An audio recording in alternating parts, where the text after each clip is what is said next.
This is Paul Nobles from eattoperform.com. I am sitting here with April Blackford. April, if you want to say hi to everyone. Hi, everybody. April is going to a Poison concert afterwards. That's what the headband's about, I think. I don't know, maybe This is not. my junk headband that I got Your from the what? company. Your what handband? My junk headband, so stop hating. Actually, we were supposed Junk was supposed to do like custom Eat to Perform headbands at one point. Yeah. Um, So what happened with that? Because I love the headbands. I uh, I got busy, you know. Um, I didn't think we'd sell that many junk headbands, to be honest with you. Um, I actually have a junk headband. Is Um, yours got the unicorns and rainbows on it? it does not have unicorns and rainbows. It's camouflage and has an American flag on it because I love America. Um, no, it was in a care package that Reebok sent to me at one point for the honor packs. So it was kind of cool. Um, so anything interesting happening from your end of the world? Well, I have the Spartan race this coming weekend on Saturday. Oh, really? Yes. Have you So, been have you been running? no. I was I gonna have say not like, been running. I have not. It is just a sprint, and I have decided I have done some conditioning, kettlebell swings, rowing, speed rope. I've done a lot of speed rope, no running. Um, and I plan to just power through with a lot of Vitargo and maybe a little bit of pre-workout, some carbs, and I like to hope that my strength will actually play off into my advantage and I'll do how well. long is it? It's like 5 miles probably, Yeah, right? 5 miles. It's like 5 miles, and Tom and I are on a team. My husband, so we're on a team. So I've already joked with him and told him that I was going to leave him in the dust if he better make sure that he ate enough carbs to catch up. So Right. You're talking real big for somebody who doesn't run all that much. But you know what's funny is that if you've ever done anything like that, because I've done the Tough Mudder twice, and it really is more about the obstacles than it is about the running. And it's sort of funny because like people end up like running all the time, and you do have to have a certain amount of cardio capacity. But let's see, we do have one question here, and let's see. Yeah, Steve's asking, will you be using the Vitargo pre-Spartan race? And you've already answered that. Yes, you will. Um, yeah, I mean, the one thing that I would say would be don't. I would be a little careful with creatine. You know, I've cramped up in the past. A couple people I know have cramped up in the past from doing too much creatine before races like that. You know. Um, Man, I tell you, that's the thing about like Tough Mudder on some of the long ones. Like, I don't know, what is it, like 12 miles or something? Man, like I saw a dude like literally laying down on the ground crying because of cramps, you know, um, and not just one dude. I mean, like he was the worst by far, but you get them, and I don't think people understand like what a cramp is. I remember like people were making fun of LeBron James like 2 years ago when he had cramps. And I mean, the cramp feels like it's not like a cramp like side stitches. A cramp is almost like your muscle inside your muscles like comes out. And so it feels really weird. well, Um, I've given birth a few times, so I can probably imagine what the no, what the cramped pains feel like. no, it's way worse than giving birth. I don't think you can say that.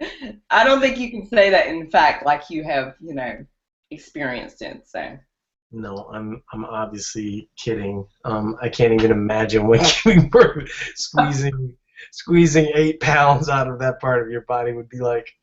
Um, but yeah, it seemed like in Science Lab Social this weekend, things got a little squirrely, but we kept it under control.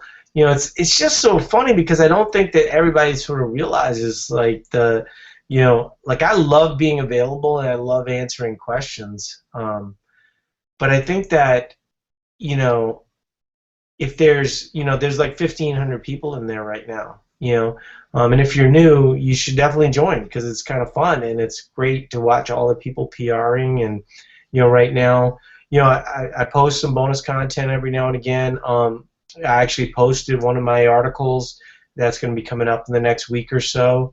Our infographics, we've been kind of asking people for feedback from them. Have you seen those, April? Which one? Yes, yes, they're very cool. Yeah, the new one, the Wave Method one's really cool. All of them, the first one is basically done. But what my ultimate point being is that it's really kind of fun, and every now and again, we don't see it too often, but there are people that just want to be argumentative, and it's just not for that. It really is just more for being supportive of everyone and just kind of enjoying this experience. And then, you'll say that to someone who's being kind of negative, and then they're like, well, you're trying to, kind of censor everybody. And I'm like, I'm not censoring everybody. I mean, I think it's so funny. Like one of the guys said, like I didn't want to hear people's questions. I paid for a forum. If you think about what a forum is, okay, and then we hired 20 people to staff that forum, okay? What is a forum? A forum is a way for people to ask questions, right? But if somebody's going to ask a question in Science Lab Social, and then 14 people are going to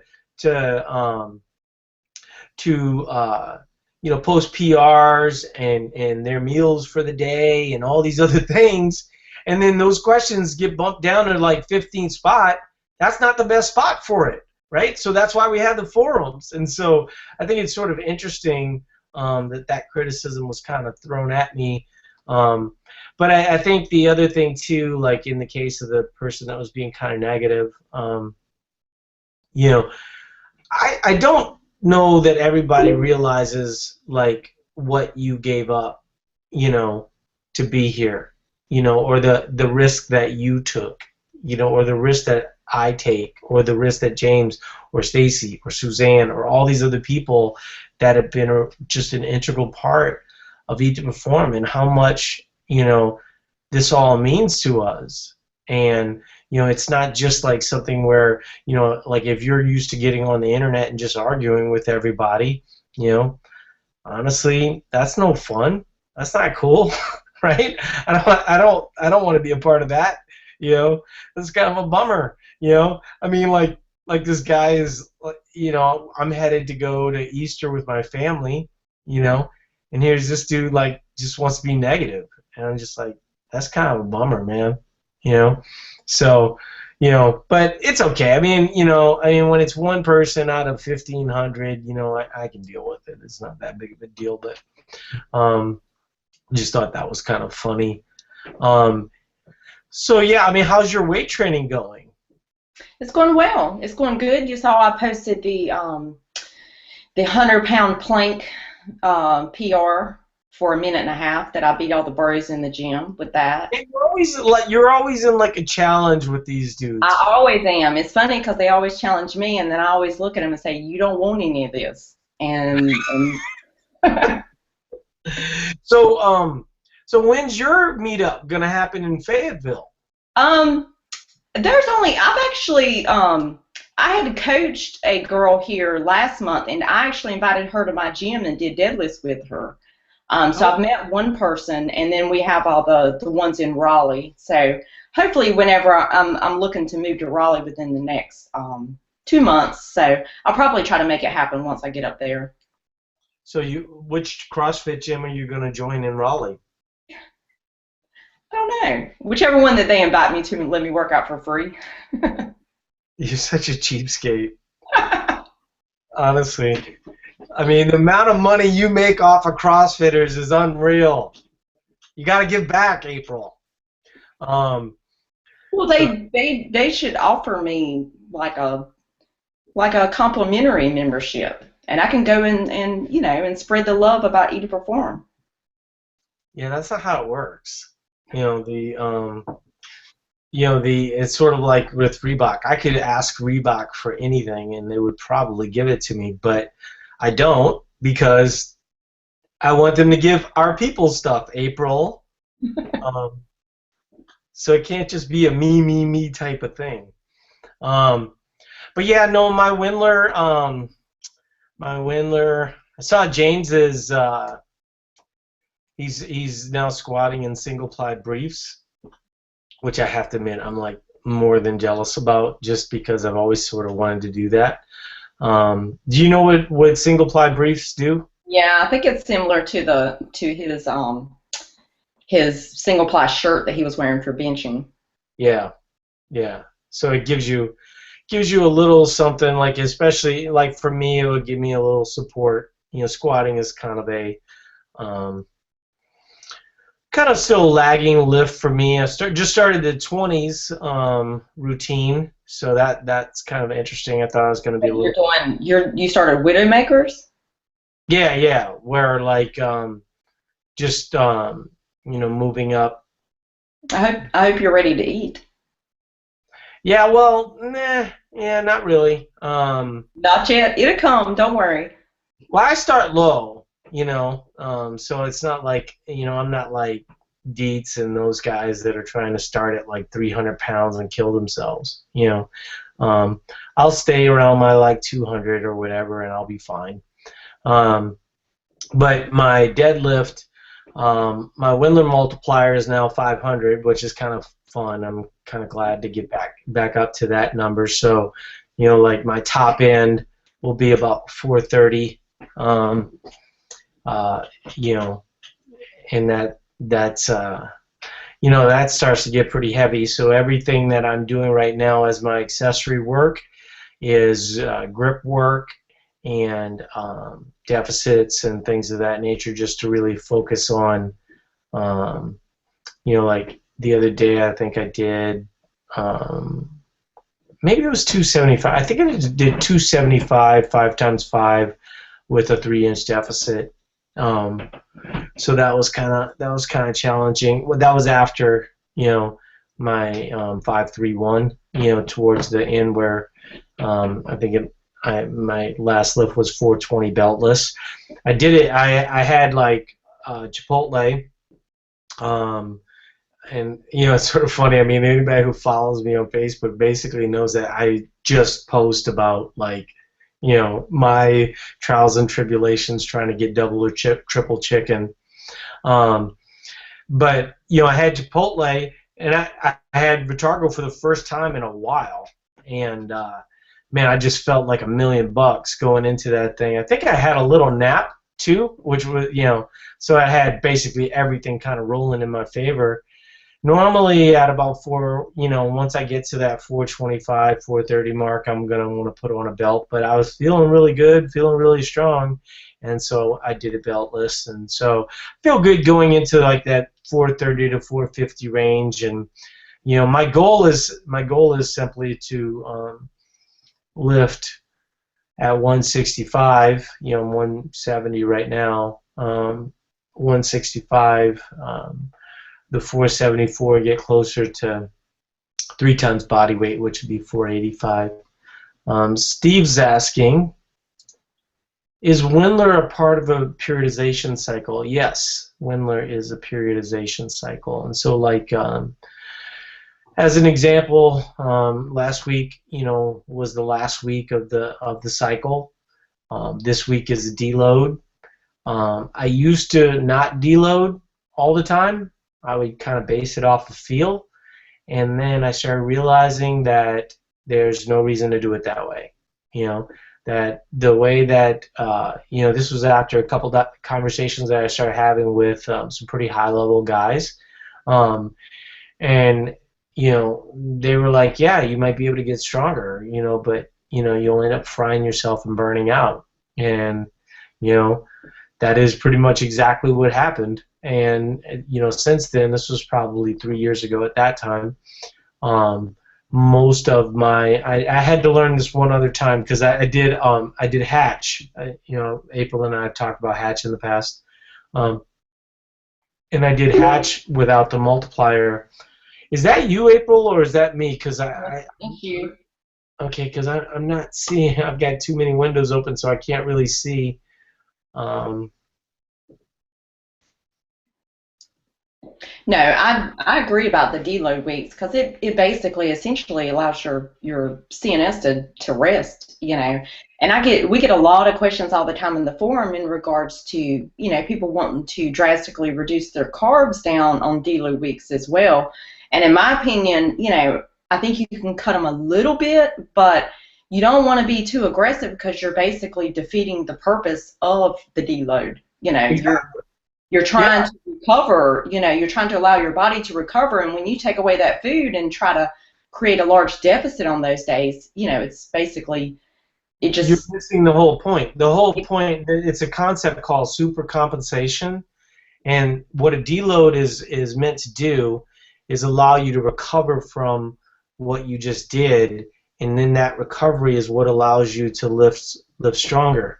And so if you don't eat enough to allow for adaptation to the stimulus, what basically you're doing is just missing out an opportunity. So if you train for a month and then you've been eating 2,700, 3,000 calories, as a man, maybe as a woman you would eat 2,400 calories, right?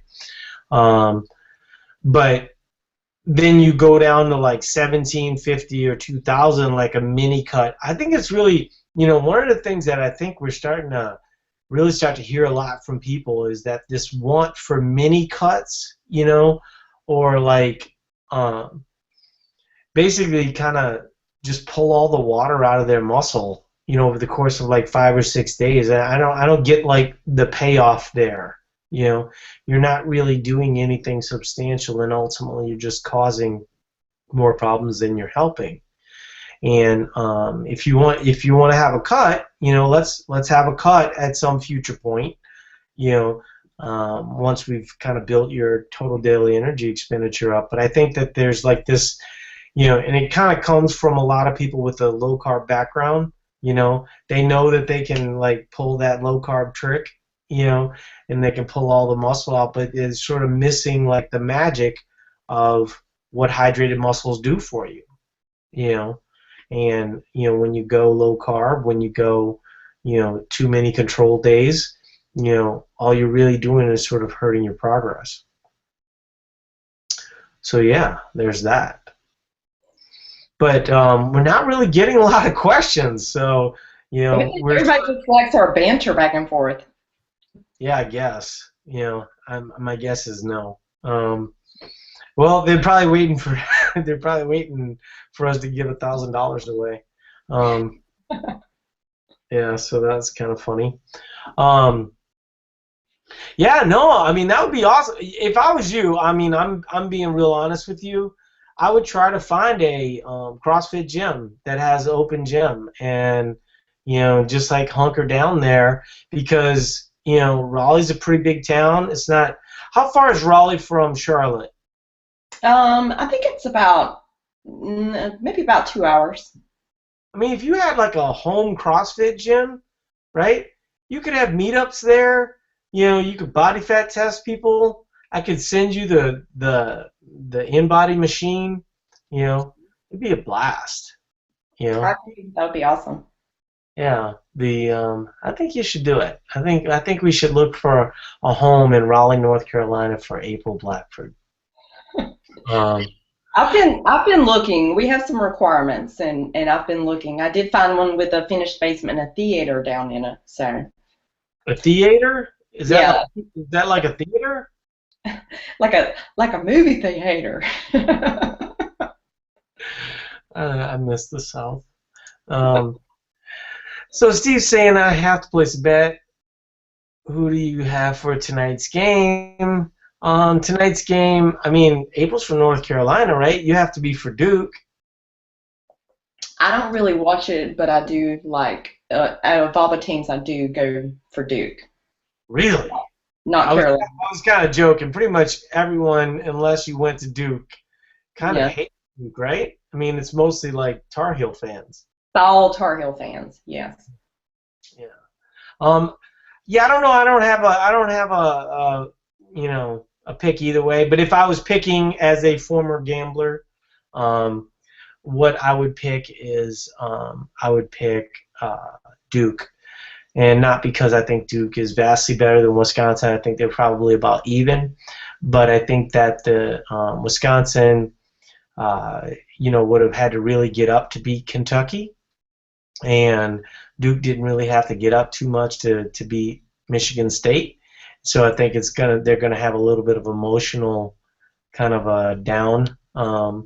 And so, if they can get out of that, I don't expect Wisconsin, as an example, to come out firing. I expect them to kind of be in a little bit of a lull initially. If they can come out of that, they might win. But the smart money, I think, would probably be on Duke, just because of the letdown from Wisconsin beating Kentucky. So that's my professional analysis. Um, but you should know that even though I used to be a professional gambler, I have only bet on sports maybe 4 times in my whole life. Um, just never, never. I mean, well, I'll tell you the truth. My dad used to be like a big gambler, and used to bet sports a lot, and I saw him lose a lot, and when I started gambling, I gambled, in stuff that you could kind of control your own fate, like poker. So you were basically playing against the intelligence of other people. So anyway, there you go. So Teddy's asking, at what point during a cut would you say that scale weight going down stops being water glycogen manipulation and starts to become actual fat loss? Well, that's interesting because, I have some real interesting experience with that, especially having done so many body fat tests, but also having the machine in my house now.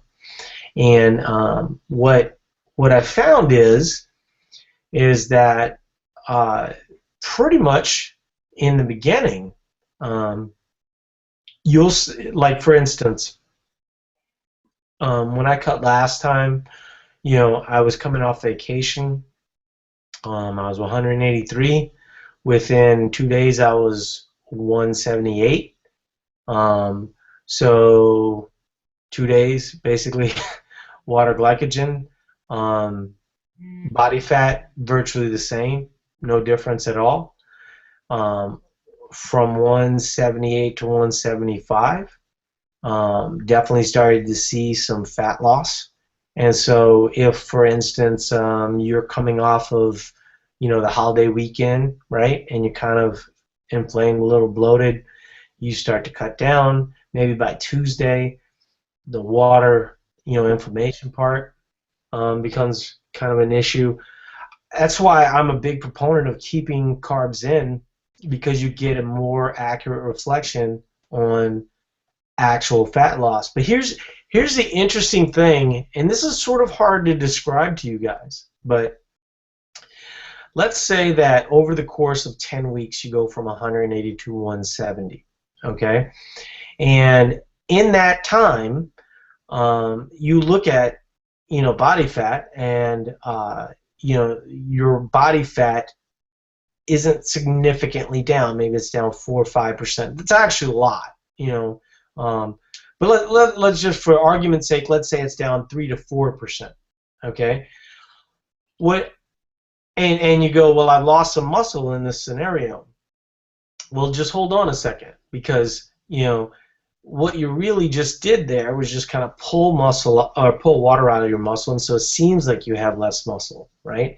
So as you start to add calories, add carbohydrates, right, what'll happen, so let's say that you land at 170, okay, and then you add 3 pounds related to water, glycogen, whatever it ends up being, that'll show up as lean mass. So basically what I'm saying is you'll look at it and you'll go, well, I didn't gain, um, exactly 5 or 6%.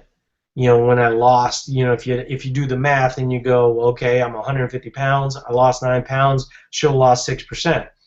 So if you lose 4%, a lot of the time when you add that carbohydrate back in, that's when you'll actually see the 6%. Does that make sense?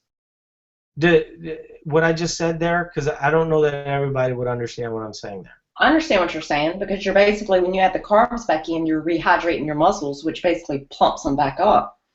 Yeah, and so that shows up as lean mass. So Exactly. so so when you think about what weight loss is, okay, and what fat loss is, as an example, because a lot of times people will look at weight loss and go, well, weight loss doesn't matter. It's really fat loss that's important. That's actually kind of not true, because if, for instance, you got to 170, but you allow for 173 to kind of hydrate your muscles again, that weight loss is actually what made you more insulin sensitive. And so what your body is doing at that point, it's one of the reasons why, when you hear people, we'll hear people saying, I've gained, 3 pounds, it's kind of freaking me out. It shouldn't freak you out. Like if you had a body fat, thing in your house, what I think you would find is that low carb period allowed you to be more insulin sensitive, and so the carbohydrates loaded quicker. Now, if you've been low carb for a long time, maybe it kind of sat on the outside of the cell, and so it's not kind of pulling it in. But I think in terms of, if, like Teddy's asking, if you are cutting but you leave carbohydrates in, right? It's going to allow for some level of flexibility, and so when your carbohydrates go from kind of a smaller amount, like you've kept carbohydrates in, they're just not, at the amount that they would normally be at, and then you start to kind of gradually bring them back up to maintenance, what you'll see is that insulin sensitivity actually allowed for, better and more muscle mass, and therefore less fat. And so, I've had a number of times where, I cut down to 170. Like I said, I'm pretty close to there right now, but um, I sort of allow for up to 175. As I go to like 175, and I've seen 176 on the scale, that's almost always favorable as it relates to body fat. My body fat is almost always its lowest at that point. Um, and so if you think about it, what's happening there? Usually more carbohydrates and usually more sodium. Those two things allow for better, more effective loading, especially when you're kind of coming off a period of restriction. So restriction is not necessarily bad, and we certainly don't want people to think that you would never with ePerform that you're never cutting or anything like that. But just kind of giving you guys some idea what that looks like and why it happens. Teddy's following up. So basically, if you lose a couple of pounds, you'll notice if it more once you start to add carbs, calories back, because you'll fill up again. Yeah, and I think that that's proven out over and over again with bodybuilders. Almost every bodybuilder, like if you see them, before a contest, they'll be kind of dried and doesn't look great. The minute they start adding in the salt, the minute they start adding in the carbs, boom, those muscles come out. And so and they go through a period of restriction of about a week to 2 weeks just to get that specific effect. And so that's something that I think is kind of interesting to you guys. And maybe at some point we'll have like Lane Norton or somebody like that on, just to talk about that a little bit, because I think that that's something that's pretty interesting to people, and what I mean, we're not really concerned about, people who use, we're really more concerned with natural bodybuilders. and because that, most of us are going to be similar to that. Steve's saying, but seriously, could you ever go over gluconeogenesis? I think he's talking about. But seriously, could you go over gluconeogenesis again? Okay, so gluconeogenesis is basically the process that your body uses to turn fat or protein into carbohydrate, so your brain is not deficient, and then your organs have enough glucose to exist. And it's sort of interesting because people will say that carbohydrates are not necessary, right? The problem with that argument is that the next drastic step is death, and so relying on simply, we're always in a little bit of ketosis. We're always at a little bit of gluconeogenesis, where your body's kind of, filling the voids that, exist throughout the day. There's no, one of the great things, if you guys ever get a chance, and we're probably going to film. We're doing a seminar in New York, and Mike and I are doing 4 hours, and when you guys watch that, I think you'll get a good feel for what we talk about. But one of the things that Mike always talks about is that it's not black or white, and that there's always some level of gray with this. And so, but basically the process of gluconeogenesis is just what low carbers use, to convert their fats and proteins for glucose, so they can kind of still functions, and the byproduct is ketones, and most people are familiar with ketones. Not a negative, definitely not a negative. We all have, if you wake up with kind of that metallic or fruity taste in your mouth, you're in ketosis. Not that big of a deal. The thought process that you need to be in gluconeogenesis, or using gluconeogenesis, or the thought process that you have to be below 50 grams of carbohydrates to burn fat, we sort of know that that's not true, right? Because we know that if that was simple, we'd all be shredded. I'll tell you right now, if I knew that worked, I'd be doing that. But what we've all figured out, and some of the early ketogenic dieting people, they've been the most honest about it, as hey, look, we've tried it, and the fact of the matter is it's not going to get you to your ultimate physique. Now, that said, Metflex does have a component where you're relatively low carb, but nothing of the order that a ketogenic diet would be. So I hope that's helpful. Any thoughts on gluconeogenesis, April? I don't think it really makes sense for, certain situations of, someone that's extremely overweight, that's sedentary. I think that a low-carb diet could benefit them. If they have excess body fat to lose, and they're not very active and have a sedentary lifestyle. But, when you start adding in the high-intensity, CrossFit or heavy lifting and things like that, I just really don't understand the concept of forcing your body to go through that when you can just provide it with the essential, carbohydrates that it needs to give you the energy to get better, I don't know. But well, anyway. when you see what a hydrated muscle does and what ultimately the result is, the nice thing about having thousands of people and hundreds of success stories, is that it sort of proves the method, and so I get it that people are scared, but on the same note, when you can see all these people that look like you probably look now, right? But then 3 months later, adding in carbohydrates and more work capacity, they look like a completely different individual.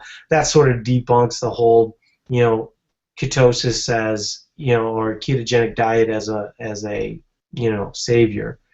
Um, I even would dispute a little bit of what you said with the inactive people, because I think that they have to have some level of carbohydrates. I don't think they have to have excessive amount of carbohydrates, and I think that they could do some level of carb cycling. But in the end, I don't think you should gear your life to be a sedentary individual.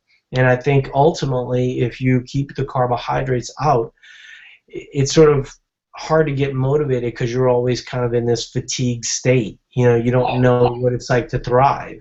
No, And I totally agree, and I think that managing for someone that's very overweight, managing more of a moderate carb diet, not high, not extremely low, is much more sustainable long term. Me yeah, personally, and I think you've done it too as well, Paul. When we were in the original Facebook group together, I did a low carb diet. Did the sub 50, believed into all the hype. I did it for 2 months, and I actually gained 8 pounds. And I felt like every time I went to the gym, I felt like I was going to have a heart attack, because my heart was racing. I mean, if people think that we didn't do low carb diets, I mean, Eat to Perform wouldn't exist if Paul and April did low carb diets and it worked, right? I mean, so yeah, I mean, we've tried those things in 2007. I mean, there's pictures. See, the thing about my journey is that it's cataloged because it's in pictures because of the poker tournaments. And so there'd be one poker tournament, and I'd be you know heavy, and the next tournament I'd be light. And it was just this constant cycling, and a lot of it was just kind of figuring out. This was before Eat to Perform and before real knowledge, but a lot of those times, it was kind of creating that inflexibility with low carbohydrate dieting, and um, I didn't have activity as a priority, but I don't think I would have ever been able to have activity as a priority because I never felt energetic. I never felt like I wanted to do anything. You know. Um, so, so Rick is asking, you mentioned too many control days. What would too many be? Also, does it make a difference if control days are back to back or not? No, in fact, I'm a big fan of back to back control days, especially for people that that are kind of coming from a low carb background. I think that one of the mistakes that people make is that they assume that they don't know the answers. And see, in my view, you know most of the answers, but there was just one component missing. And that component is a little bit of understanding, but also some level of carb cycling, right? And so when somebody says, I'm bloated, I don't want to feel bloated, I would argue that bloated is the state that's going to allow you to adapt to your new circumstance where you're lifting more weights, doing more stuff, and then ultimately pulling that bloated feeling into your muscle and creating more energy, right? But you know what? You're a little scared. You just started off. Back-to-back control day, will clean that up.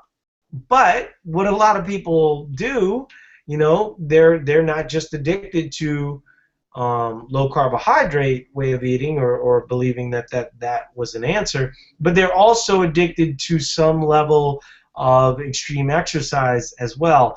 Not like extremely effective extreme exercise, but the kind of exercise where um, you're kind of I don't know, staying par. I guess is probably the best way to explain it. Um, and not really seeing huge gains. And so, the one thing that I always say to people, it's like, well, what if I want to keep my weight down? You know the answer. You've done it before, right? If you were relatively inflexible, and we're asking you to try and be more flexible, okay? I mean, it's okay to cuddle up, for a day or two to what was your old situation, and that will kind of allow you to progress to a healthier, more flexible way of doing things. But just like hopping in, you were eating 75 grams of carbohydrates, hopping into 300 grams of carbohydrates, that's not going to be good. We get so many people, right, that come in, and they're like, I've been doing Eat to Perform for 3 months, and then April looks in the forum and is like, well, you've only been a member for a week. They're like, well, yeah, I got on the calculator, I jumped on and I gained like 13 pounds. Well, no shit, nobody told you that was Eat to Perform. Like that's the reason why people should become members. I mean, I love it. Like, I'm jokingly trying to go April into joining a CrossFit gym, but I mean, CrossFit gyms are expensive. We've all got like $120 pair of nanos. We've got $80 jump ropes. Yet, like most of us have friends, and they're like, I don't know if I want to join the Eat to Perform. It's a little expensive right now. Really, it's a little expensive. Maybe just hold off on that custom jump rope for a month. This is your actual health. But no, I don't have any problem with back-to-back control days. In fact, one of the best gifts you'll ever give to yourself, Rick, is the ability to control your weight without exercise. And I've used to talk about this all the time, and I think it's a really important thing for you guys to know, to be able to do, because it allows you more freedom during your vacations, when you're sick, when you're a little injured, something of that nature. More control days will help. The one caveat I would say there, though, is that if you look at Saturday and Sunday, exercise was not available. My gym was closed. No big deal for me, right? I just went on a hike, walked my dog, for an hour, hour and a half. Dog loved it. I loved it. It was nice to be outside. But the problem is that nobody goes for a walk with their dog and then lays on the ground flopping around, for like, 5 minutes because they just killed themselves in the workout. And that's what everybody thinks that they need to do now. That if they don't kill themselves, in the gym, that they didn't really get a workout. I'm going to tell you, an hour and a half walk with my dog, I burned more calories than you do in your gym. And I'm not saying you should use that as a way to create a deficit, because I don't know that that's necessarily what you would, really the best approach there. But you look at a weekend, like a holiday weekend where you're with family eating and things of that nature.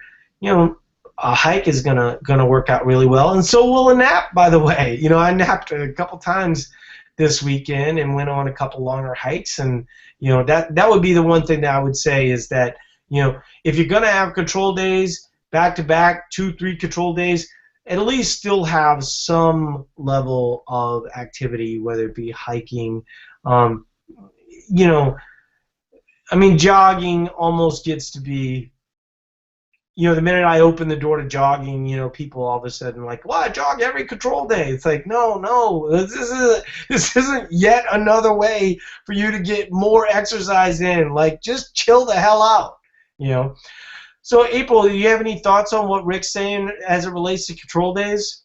My only thought would be, depending upon what his training looks like with the back-to-back control days, the last control day going into a training day, I maybe would add a little bit extra carbs in there, just depending upon what his workout is going to be for the following day. If it's just a short WOD, if he knows what it's going to be. But, for example, if he's going in doing, heavy deadlifts, if I'm going in doing deadlifts tomorrow and I've taken 3 straight days off, and just did, some casual, walking and spending time with my family and stuff, then I'm going to eat some extra food tonight to make sure that, my workout is up to par tomorrow. Today is a control day for me. I've had about 200 grams of carbohydrate. Well, I haven't had all my food yet. But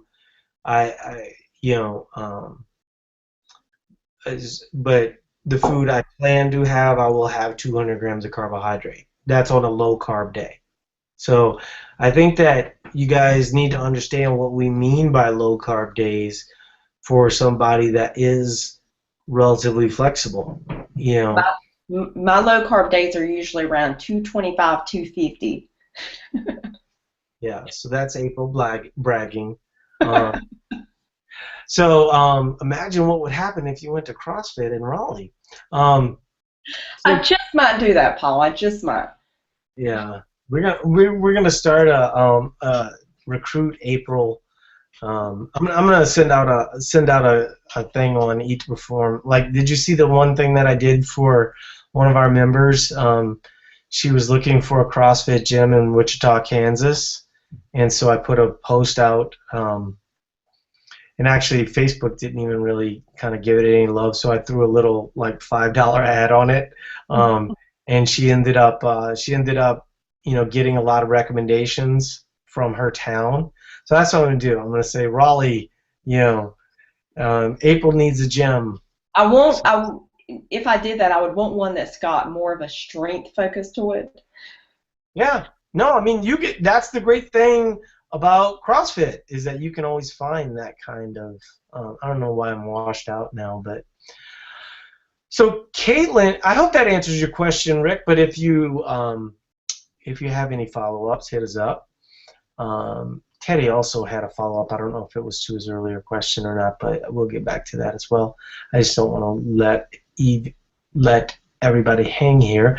Caitlin's saying, "Do you have any advice for eating while traveling?" Oh, I do. I love this question. I travel a lot for work and struggle to find foods in airports during flights that are not so carb heavy. I blow through my daily carb budgets just trying to stay satiated on long travel days. Okay, couple thoughts.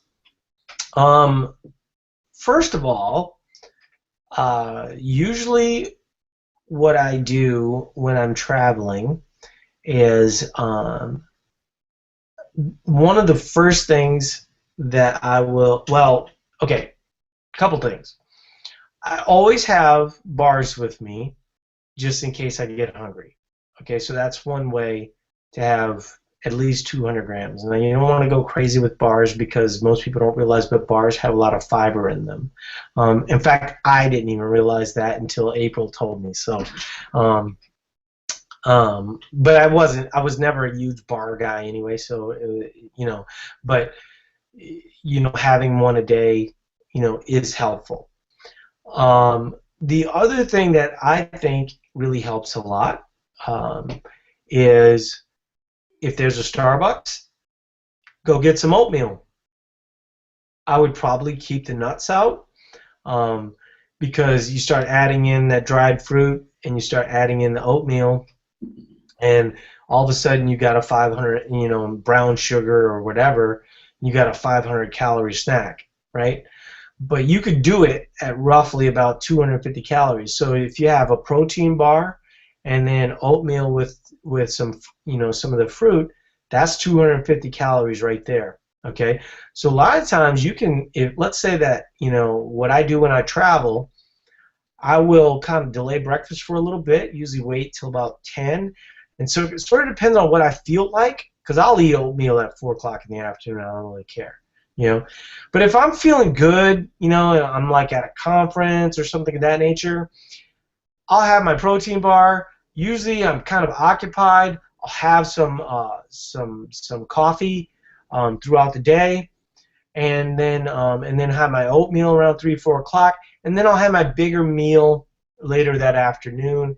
And usually at that point I'm going to have something like a salad, and then just sort of fill in my macros from there. But I think the problem that you run into is if you're used to eating 3 meals and you're traveling and you have to get your food from fast food sources or something of that nature, and you go, well, gosh, I'm not going to eat 3 salads today, the best thing that you can do is to have, like I just described, 2 small meals, then a big meal, right? But just don't get into that salad rut, because I think what will happen with that salad rut is that all of a sudden you're like, you've got an orange juice, an egg McMuffin, a hash brown, and you're like, screw it, I'll get this straightened out when I get back home. And if you travel a lot, that's not a workable solution, I do find, and the other thing that I was saying to Rick earlier is if you're not able to work out, definitely jogging, walking. These are things. A lot of time when I'm out of town, I'll wake up a little earlier. 4:30, 5 o'clock in the morning. I just throw on my shoes, go for a jog, walk, whatever. Just kind of explore the town a little bit. Before everybody wakes up. It's actually kind of fun. And so those are some thoughts. Any thoughts, April, on recommendations that you give people that are traveling? I usually do the bars. I usually recommend bars, and if I'm traveling in a car, I'll usually bring protein powder just to kind of, and an empty shaker cup and a bottle of water just to make sure, I can drink a protein shake if I get hungry if there's no options. I personally find like if you're kind of stuck at a fast food place and you have to get a salad, it just doesn't sustain me. You get literally hangry about an hour later. Yeah. So generally, I'll usually pack some fruit, like an apple or something, a couple of rice crackers, a box of rice crackers, anything like that, just to have options. And then when you stop by, Well, yeah. like as an example, when I was in San Diego recently, I had bars. I think it was a day that I woke up a little early, and so I had oatmeal that morning instead of the bar because it's like interchangeable. I can do oatmeal or I can do the bar, like no big deal. So I had the oatmeal, and normally that would get me a couple hours, and I was hungry. So what I did was pretty much every single place in the world has this salad, right? Is like a spinach salad with strawberries and chicken. Here's the secret though. Get extra chicken. What April is saying with the fast food salads, like you almost always have to get extra chicken because it's just not a sustainable portion of chicken, or whatever meat it is, that's going to be the thing that kind of provides that salad some nutrition. But I think the other thing too is to have like deeper greens when you can, because that will kind of allow for a little bit more fiber. The other thing that just kind of end this one, is I always have dessert. Whether I'm home, whether I'm traveling. And like I said, I can't control I don't know what's in the food when I'm traveling, right? So I'm naturally going to err on the side of caution. And so usually when I'm traveling, I will go for something more like a sorbet, like 8 ounces of sorbet, just because I know that that's about 200 to 250 calories. It's a good dessert, going to allow me to sleep. If I have trouble sleeping, I'll bring some melatonin. So those are some strategies. Is that helpful? Let me know. Let me know if that's helpful, and if you have any other thoughts, because I do. I have traveled quite a bit, and that delaying breakfast thing, I'm telling you guys, that is so useful in scenarios where you you're kind of uncomfortable. I mean, the other thing too is if you can find like a Chipotle, or something where you kind of know the macros, like cuddle up to that place, because it's really helpful to have that kind of you know thing to draw from that you already can kind of feel some level of comfort. But I think the big mistake that people make is that they err on the side of overeating, and frankly, I err on the side of undereating. I don't typically get too hungry, but I will admit that I do allow for a little hunger earlier in the day. I'll have most of my calories and some of my carbohydrates at night. But in general, I'm fairly low carb, probably more low carb. Like I was saying, 200. I'm guessing if I'm traveling, I don't really keep track of it much, but I'm guessing I'm probably closer to 150. Like I said, I just kind of err on the side of caution because sometimes you don't realize how many oils or whatever. I mean, that's like a thing with you, right, April? I mean, you're not huge into going out because you don't know what's in the food that they're cooking and Well, stuff. basically, the book, The End of Overeating, where, they did like a study, an actual study, and they interviewed all of these, these big CEOs of restaurants and stuff, but they outright admitted to what they do to food and how they specifically put like sugar and salt or crunchy and, certain textures and things to get people to overeat it. Well, They, I mean, first of yeah, all, yeah, first of all, there's a reason why there's no calories on the menus at places. I mean, like you'd be shocked to find out that what you're eating is like 2,000 calories, like sometimes, you know what I mean? And, it got that way because they infused it with butter, exactly. You Yeah, ever notice you go to a restaurant and you order just a chicken salad, and yet no, I agree, you don't know what is in it, but a chicken salad and it's just got grilled chicken breast, but man, that is like the juiciest, tastiest, right. tenderest chicken you have ever eaten. You can't make that on the grill at home. No, because there's like 800, 900 calories in that damn chicken. It's because it's soaked in a salt sugar solution, like Yeah, for years, and then they cook it. yeah. No, I mean we're not trying to like freak you guys out or anything like that, but you know, We're I, gonna, we're gonna, we're gonna no, scare her before tasting, and now she's not I gonna think want to eat out anywhere. it's important to be aware. You know, um, so Caitlin was saying yes, that's helpful.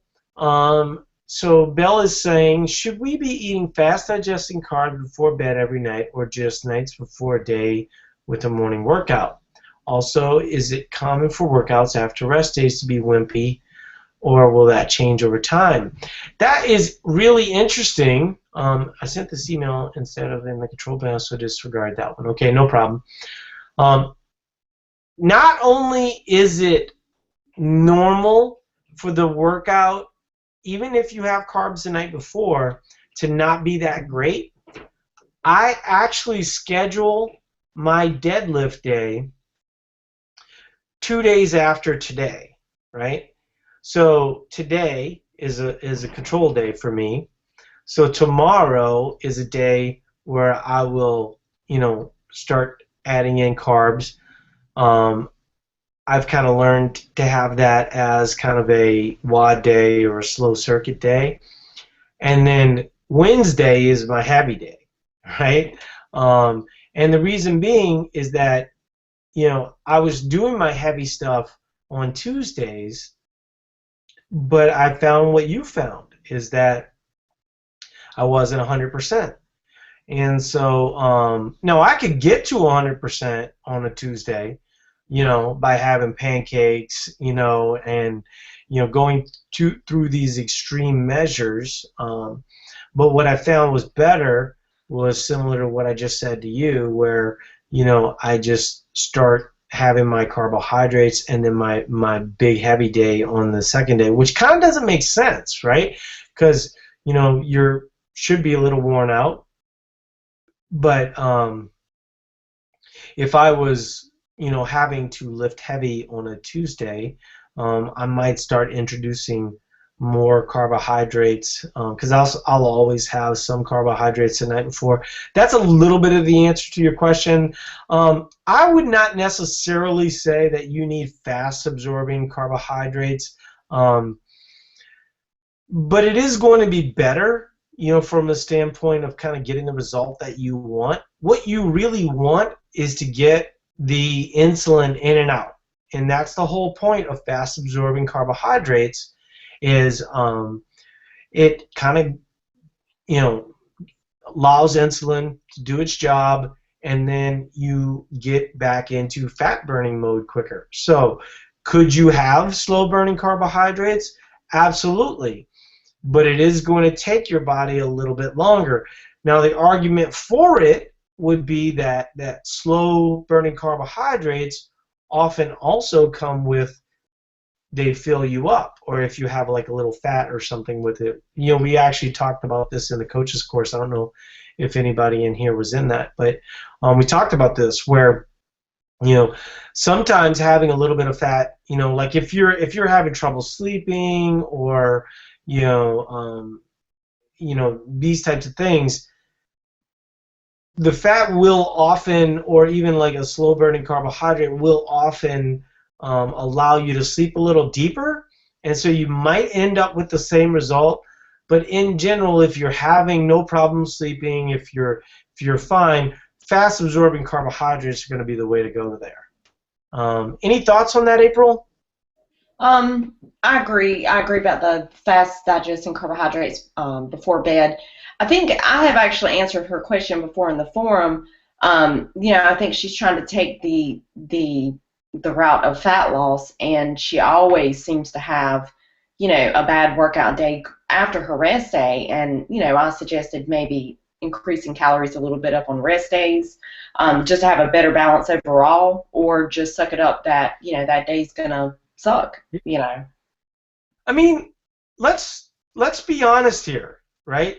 If fat loss is your goal, your workouts aren't going to be great, and we have this discussion with CrossFit Games athletes, that look, which is why we don't schedule their times where they're cutting around their working out. But the one thing that I would suggest to you is, if you're just trying to maintain, right? If you're not really going on aggressive, wave method type cut where you're going 8 weeks, you're probably not accomplishing near as much as you think, and so you're probably just better off getting those good workouts in. So like April's saying, add in a few more calories. And I'd rather see you do that and get a good workout on Tuesday, rather than having kind of a sucky workout, but then, once your total daily energy expenditure is in place and it's got a good number, then we'll go for a good cut, and kind of, make fat loss the focus. But when fat loss is the focus, I'm straight up with people, your workouts will suck. Now some people say, well, my workouts feel better. That's awesome that your air squats are better, that your pull-ups get easier, but that has nothing to do, you're not going to squat better, you're not going to deadlift better, I mean, it's almost amazing that people kind of want to fall for that, and once again, I'm not suggesting that, some level, it's sort of like detoxes and flushes.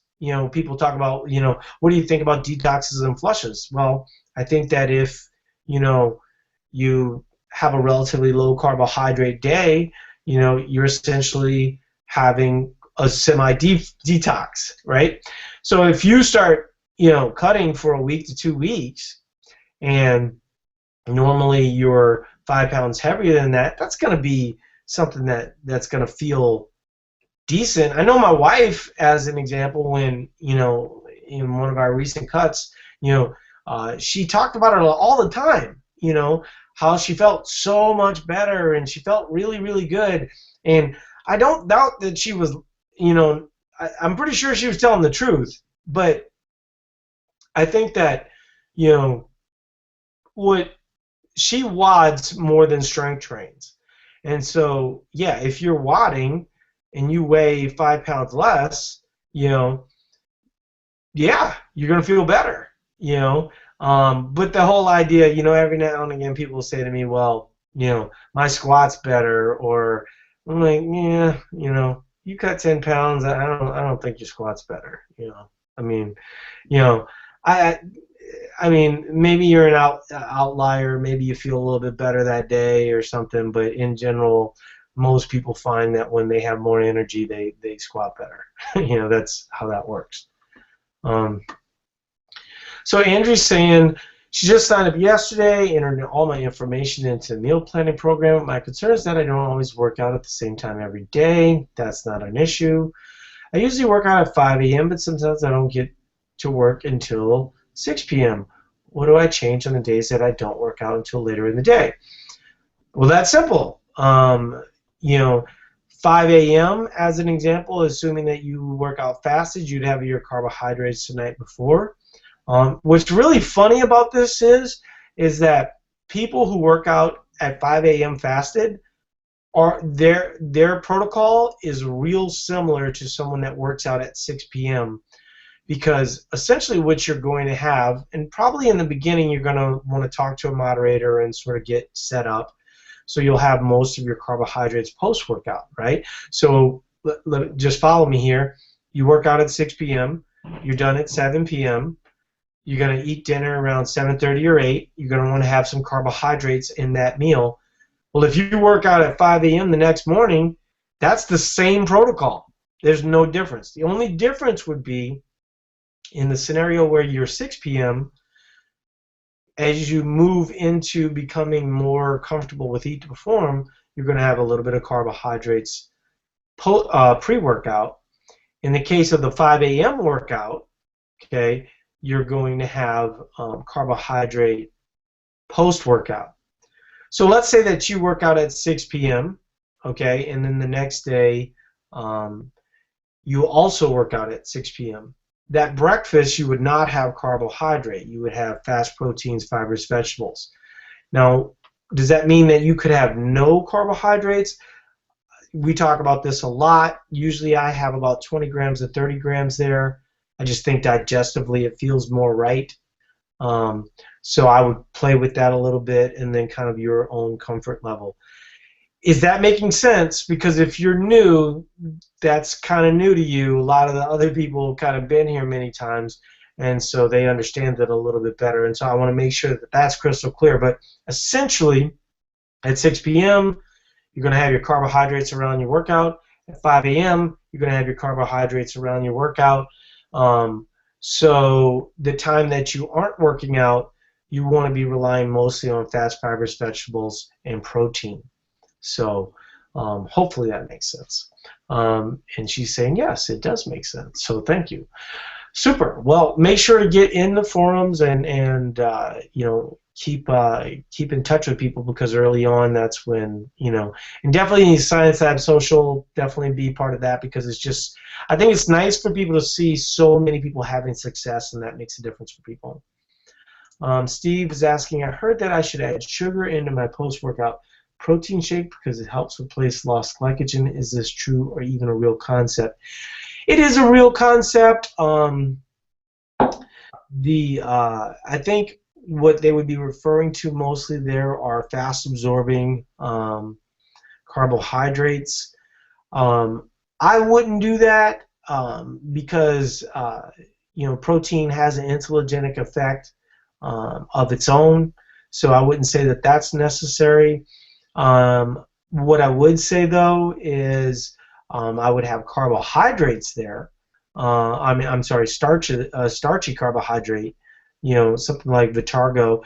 But you know, I'll tell you exactly what I do there. I have rice, you know, or I'll have, you know, potatoes. And that's what I would use in those scenarios, just because if I have a lot of sugar there, you know, I don't really have a problem with having sugar there, but it does take away from my opportunity for real food, and I'd rather have real food there. And, you know, this has been coming up a lot lately where people are talking about Rice Krispie treats and Oreos, and I keep saying, like, I don't eat those things. And I'm not saying it as, like, you know, I don't eat those things, I'm way better than you guys. I'm just saying I like potatoes, I like rice, you know, and I like those things better than I like Oreo. I don't know that I like those things better. It's just more food, and I like being full, you know. And so there is that. Any thoughts on that, April? You know, sugar in your protein shake. I mean, was that from somebody at your gym, or was that a moderator? Or, I mean, like, because I could see where a moderator might say that to you, but I don't know. I actually have never recommended someone to eat sugar. You know, and I've never recommended that. You know, and I just don't see it. I kind of agree with you. You know, if you can eat food or whole food, you know, why would you?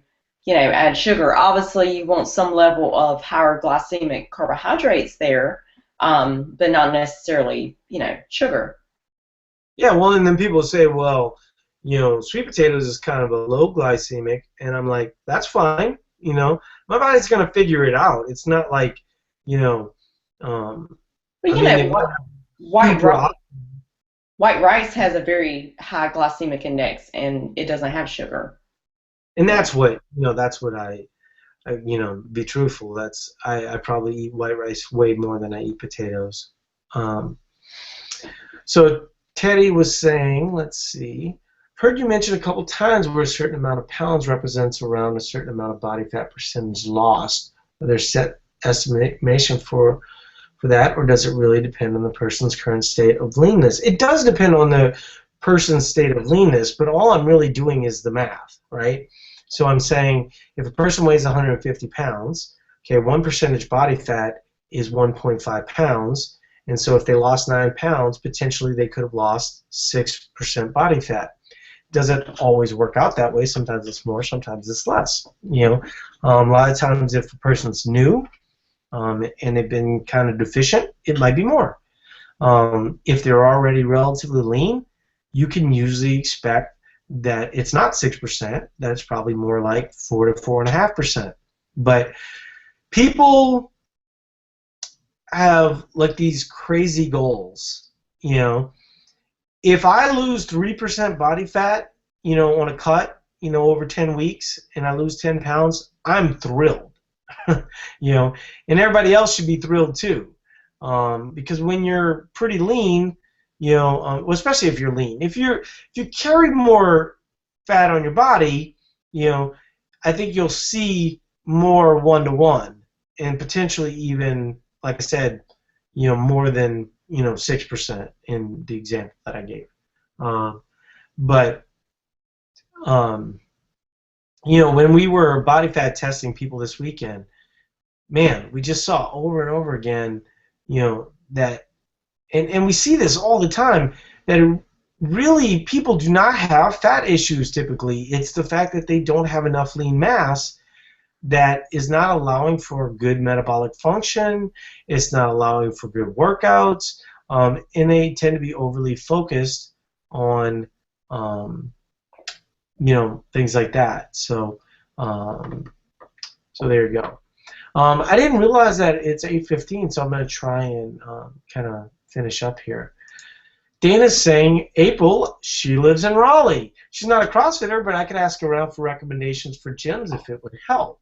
So that would be Dana.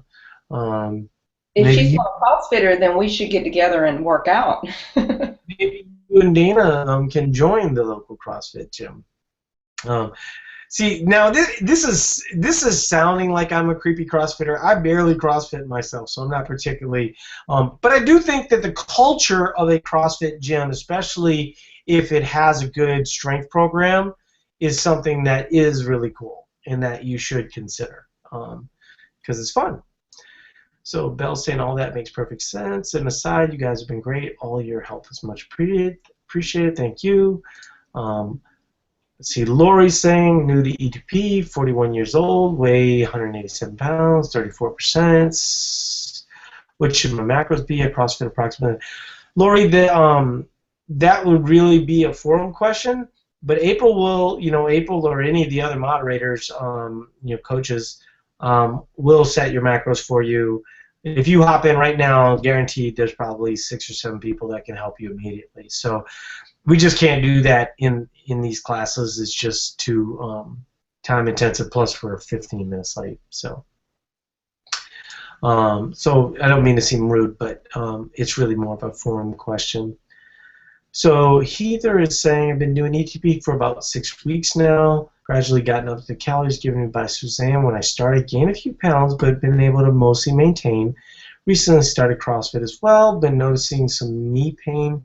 Friday became severe. Went to a PT today and it gave me some suggestion, helped the strain on my medial ligament. My question is, as I decrease my workouts to accommodate my injury, how do I adjust my total daily energy expenditure numbers? Can I go into a cutting phase for a few weeks? Oh no. I mean, first of all, your knee injury, if it probably isn't something that's going to stay with you for a while. If you just started CrossFitting, your knees are probably just weak. you know, when I first started CrossFit, you know, it was like a fireworks show. You know, all my ligaments would just pop and crackle, and you maybe that's not your situation. Maybe you have more of an injury, but I'm saying that like more movement is going to help you there. Certainly, less food isn't going to help you recover there. I think what people need to understand about cutting, because there's a lot of talk about cutting, and I get it. I mean, people are really into cutting or dieting, but we really need to get your total daily energy expenditure at a certain point. Now, if you're gaining weight and you want to have a control day or two, we talked about that earlier in the class, feel free, go for it. But this incessant, cuddling back up to low calorie, as if that's like always the answer, I would argue that that's really the problem here. What you're probably finding with your injury, is some level of newness, to, the sport, but also some level of weakness. And so, adding less food in is not going to help you get stronger and not going to help you get more capable. And oftentimes what we see in people like your situation, where they cuddle up to this low calorie way of eating again, is that they never really get to recover. They never really adapt. They never really get stronger. And so definitely, talk to some folks. You don't really want to gain a lot of weight here, but I don't think you will necessarily. I think the other thing that you'll start to figure out as you become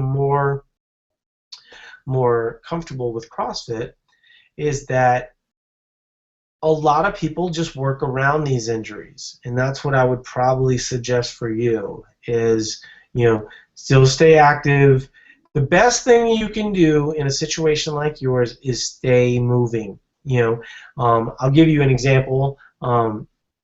I was in a motorcycle accident, and I basically ripped my ankle off of my leg. Okay, within a couple months, I started to figure out that the more I could move my foot, the more the inflammation would go through my calf and then ultimately process through my body. So the next year, I actually got all the hardware removed out of that ankle, and they were expecting my recovery time for that to be about 3 months. No swelling within 2 weeks. Why? Because the year before, I knew that if I moved more, that inflammation that ultimately kind of kept the swelling and injury going, So what you really want to do, even though it's a little uncomfortable, is you want to be walking, you want to be, kind of, flexing that area, moving that knee a little bit. The more you can do that, the quicker you'll heal, and the quicker you'll be able to get back up on the horse again. And so it really is shocking being part of, a CrossFit gym. Like, you'll see somebody, and they'll have an injury, and they'll break their leg, and they'll come in there with a cast on, and they'll be doing something, and you just realize that this is people's lifestyle, and if you want it to become part of your lifestyle, what I would suggest is just kind of have like a plan for, working around that injury. So hopefully that's making some sense. I want to make sure that Lori also, understood the whole forum thing, and I don't want her to take offense to that, because obviously she paid to get support, but I just want her to make sure that she understands that the support she's looking for is not really how these are set up to do. So, so Heather's saying, awesome, thanks for the advice. So we're going to shut it down right there. I appreciate everybody being here. And April, I will talk to you later. Good night, everybody. Alrighty, bye-bye. Okay, let's see.